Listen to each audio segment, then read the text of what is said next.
Hola amigos de YouTube, aquí con el cuarto cap de esta historia, espero que les guste y con más comencemos. Jun, ¿acaso tienes algo de rencor? Preguntó Aika de forma divertida. Puede que solo un poco, respondió Issei con una sonrisa maliciosa. En medio del océano Pacífico podemos ver un crucero cuyo destino era Japón. Hola Asia-chan. Saludaban de forma animada a los padres del castaño a la pelirrubia a través de una videollamada. Hola Okasa, Otousa. Devolvía el saludo de la misma forma. ¿Cómo están las cosas por allá? Preguntó la peli castaña. Normal como de costumbres, respondió la rubia. El estúpido fracasado que tenemos como hijo les sigue ocasionando problemas.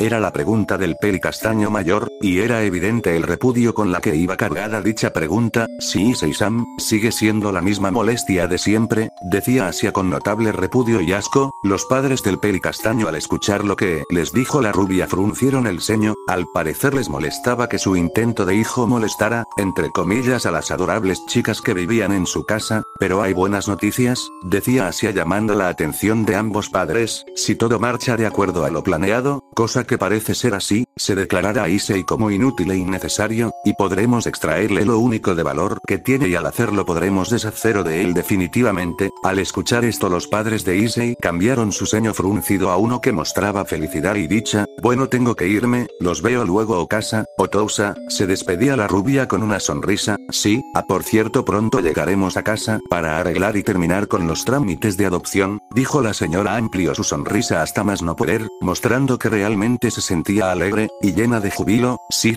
dijo Asia soltando lágrimas de alegría, para solo unos minutos después cortar la comunicación. Nunca pensé que finalmente llegaría el día en el que por fin pudiéramos deshacernos del fracaso que tuvimos como hijo. Parece casi un sueño, decía la señora Yodou. Sí, tienes razón, parece un sueño pero es la realidad querida, secundó el señor Yodou. Estoy finalmente feliz de que esto esté pasando. Lo único que le agradezco al estúpido de nuestro hijo es el haber conocido a tan maravillosas chicas, decía la peli castaña. Sí, tienes razón, y así la pareja de iditas siguió hablando sobre lo mucho que repudiaban al castaño menor, lo maravillosas que eran las chicas del club del ocultismo, y lo grandioso que será tener a la adorable pelirrubia como única hija legal. Lástima que ese sueño no pasaría de eso.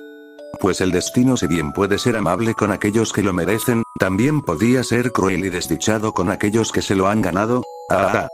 Fue el grito que sacó a ambos idiotas de su mundo de fantasías. Dicho grito venía del otro lado de la cubierta del boto. Movidos por la curiosidad ambos esposos, junto a otras personas que también escucharon el grito, decidieron ir a investigar. Para cuando llegaron, no vieron nada en el lugar, lo que ocasionó intriga que solo duró unos cuantos segundos. Cuando las personas estuvieron a punto de retirarse del lugar escucharon un segundo grito que venía detrás de ellos, pero al voltear tampoco vieron nada. Esto empezaba a asustar a los pasajeros que se encontraban en ese momento en la cubierta y no ayudaba en nada el hecho de que una neblina empezaba a levantarse de la nada. ¿Qué es esto?, preguntó asustada la señora Yodou. No lo sé, pero tengo un mal presentimiento, le respondió su esposo casi en el mismo estado mientras la neblina se hacía más densa. Dicho evento también había llamado la atención de los demás pasajeros que estaban en el interior del crucero. Durante algunos minutos los murmullos de las personas invadieron el lugar, sin embargo para cuando la neblina dejó una visibilidad de cero los murmullos por alguna razón cesaron. Era más que tangible la atención que había en el sitio, y antes de que el señor Yodou pudiera hablar el crucero dio una fuerte sacudida al recibir un potente golpe de quién sabe qué. El pánico y los gritos no se hicieron esperar, y estos solamente aumentaron al ver las siluetas de lo que parecían ser enormes tentáculos que arremetían contra el barco, y tomaban personas para unirlas en el océano. Las personas empezaron a correr en varias direcciones, tratando en medio de la desesperación encontrar los botes salvavidas, lo cual era una tarea casi imposible, pues si bien la neblina no dejaba ver nada, las constantes arremetidas de los tentáculos, los señores Yodou habían sido uno de los afortunados en encontrar el camino hacia uno de los botes salvavidas. Sin embargo este solo contaba con el espacio para una persona. La señora Yodou al ver esto soltó un suspiro melancólico, pues no era capaz de dejar a su esposo para salvarse a ella y pensaba que su esposo era el mismo caso que ella, pero grande fue su impresión al ver que su esposo la había derribado para tomar el único lugar disponible en el bote. Sin poder creérselo la señora solamente reaccionó cuando el bote ya estaba en el agua. ¿Por qué me haces esto?,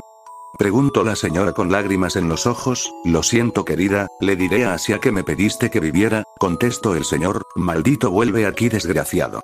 Gritaba la señora Yodou mientras se quitaba los zapatos y los lanzaba en dirección al bote en un vago intento por darle al que era su esposo. Dejó de gritar al ya no ver el bote en el que iba su ahora ex esposo. Estaba tan devastada que no notó cuando la criatura que había atacado el crucero empezó a hundirlo. ¿Por qué hiciste eso?, preguntó una de las personas del bote al señor Yodou. ¿Porque quise algún problema?, contestó el pelicastaño mayor. ¿Acaso no la amabas?, volvió a preguntar el señor. Para nada, realmente solo estaba con ella por un accidente. Ahora que ya no está soy libre otra vez y aún puedo conseguir a varias chicas jóvenes, contestó el señor Yodou pensando en cierta rubia y peliazul. ¿En serio?, preguntó el hombre. ¿En serio?, respondió el señor Yodou. Aún tengo ese don, alardeaba el castaño mayor. Oh, ya veo, lástima que no podrás usarlo otra vez, dijo el hombre. ¿Qué quieres decir?, preguntó el castaño mayor. No, no es nada, solo que aquí morirás. Tras decir esto el hombre, la neblina empezó a hacerse más densa a la vez que el hombre empezaba a desaparecer como si de un espejismo se tratase. Tras un rato de estar en shock ante lo sucedido, el señor Yodou finalmente racionó. Hijo de, fue todo lo que pudo decir antes de que un tentáculo golpeara y hundiera en bote con todo y personas.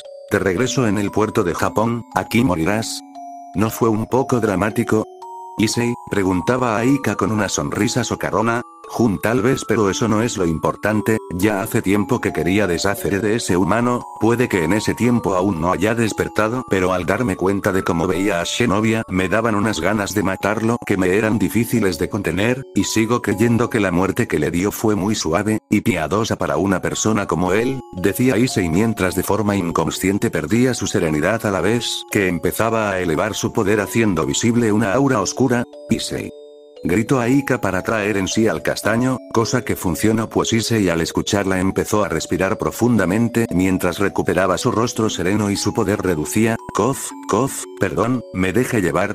No te preocupes, tras lo que tuviste que soportar es más que entendible que algo como esto ocurriese, dijo Aika, a lo que Issei solamente asintió con la cabeza. Vaya.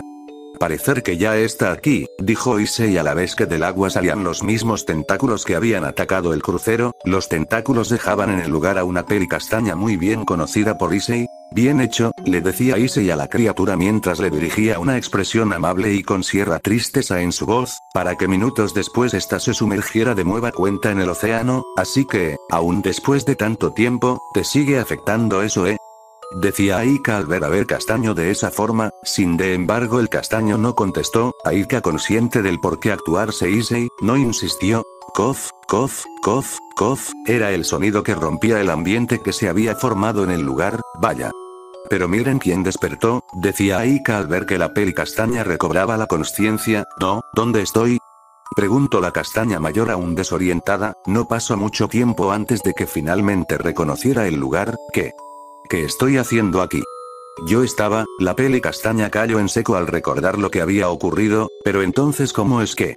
La castaña nuevamente no completó la frase al sentir a alguien frente a ella. Levantó la mirada para ver de quién se trataba. Al ver que era Aika la que estaba frente a ella, se sintió aliviada, pues la pelicastaña era consciente que la chica que estaba frente a ella era muy buena amiga de Asia, la madre de Issei. Intentó decirle algo a la chica, sin embargo fue interrumpida por esta misma. ¿Y buen qué harás con ella, Issei?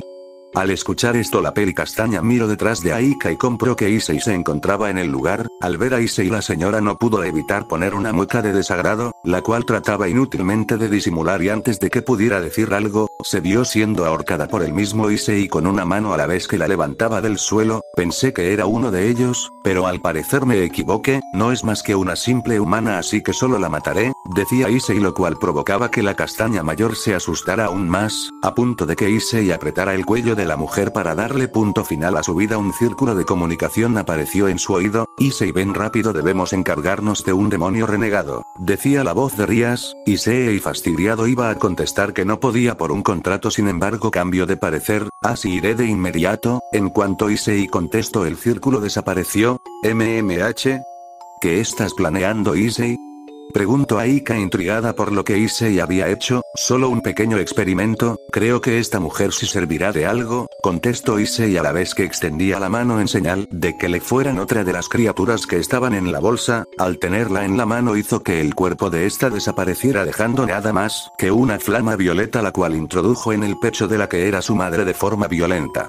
Tiempo después, podemos ver a todo el séquito de Rías, exceptuando a Shenobi en la iglesia abandonada de la ciudad, combatiendo con un demonio renegado de nivel medio el cual les estaba ovacionando varios problemas. Después de unos cuantos minutos podemos ver a los del grupo Gremory, fatigados. Bien, creo que casi es hora, decía Issei mentalmente. Buchou, perdón pero tengo que irme rápido, le prometí a un contratista que iría hoy a su casa, decía Issei tontamente, como de costumbres. Rías al importarle un pepino simplemente asintió con la cabeza. Para cuando se fue todas el séquito de la pelirroja soltó un sonoro suspiro de alivio. Por Dios, estuvo cerca, decía Akeno, cada vez me es más difícil contener estas ganas de matarlo. Sí, tiene razón Akeno senpai, decía la rubia, tranquilas chicas, sé cómo se sienten, pero solo tengan un poco más de paciencia y todo este teatrito se terminará por fin, decía Rías. Si la presidenta tiene razón, solo un poco más y podremos deshacernos de él, decía Kiba dándolela.